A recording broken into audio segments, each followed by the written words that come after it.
This is down and dirty on the lighting panel and why it can be confusing.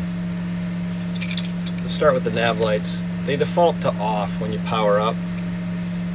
One push gives you nav and logo. So the thinking is that when you take off, you might want to have nav and logo on. Then at some point later on, you might not want the logo on. So you cycle it again, and now the nav and logo is off. Thinking that when you descend and you come back into an airport, you may want yet to do this, bring the logo light back on, you press the button again, and it brings the logo and the nav back on together. After landing, should you decide, as you taxi in for whatever reason, regardless how insane, you decide you want to shut the nav and the logo off, the next button push will do that. So running through the buttons again, nav defaults off, one push, nav logo, second push, just the nav, third push, nav logo again, fourth push off. Anti-collision lights. First push, that is red.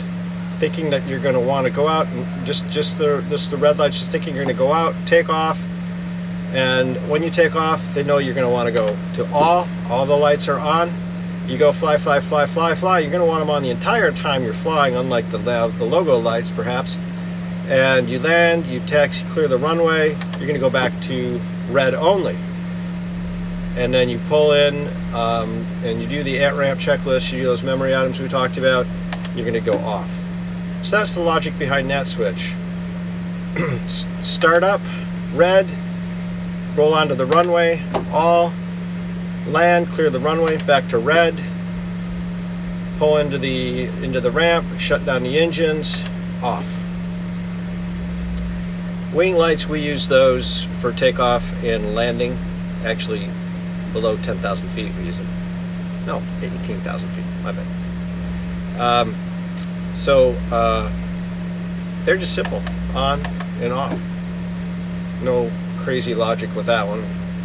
Landing, off, pulse, on, nothing magic there. Taxi light is just on, off, nothing magic there. So I guess that's about it with the lights with regards to anything that might be confusing with them. It's really about these two right here. So let's say one tricky thing is you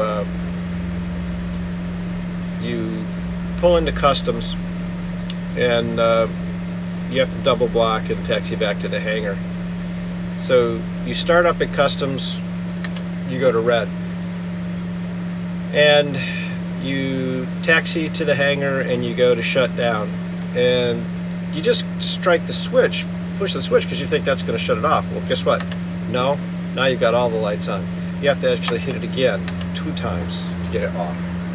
So you got to remember that logic is still in the switch, that you're going to go fly, you're going to need to have them all on, and then taxi off, clear that hold short, and you're going to have to turn them off, the wingtip anti-collision, the tail anti-collision off by cycling that again. So you have to kind of think the logic of the switch. So what I do is we go to customs, we start up red. Once we're taxiing out, and I'll either call for this or do it myself in the right seat, I just strike this twice. And that sequences the switch, so now the switch is ready to go to off when you shut down.